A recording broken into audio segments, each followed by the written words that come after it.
কেন অবাক হয়ে আমি পথের বাঁকে দাঁড়িয়ে,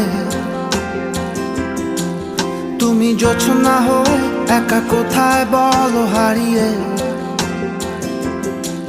কেন তোমার আমার এত গল্প স্বল্প,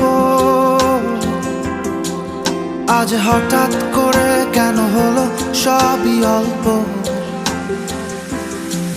দেখো দূরের আকাশ একা কাঁদছে তোমায় ভেবে, আর মেঘের মাঝে সব ভাবনাগুলো ডুবে। কেন তোমার চোখে আমার স্মৃতি উড়ে, আজ হঠাৎ মন দিশেহারা ঘুরে ঘুরে। কেন পারি না ভুলতে পারি না আজও তোমাকে।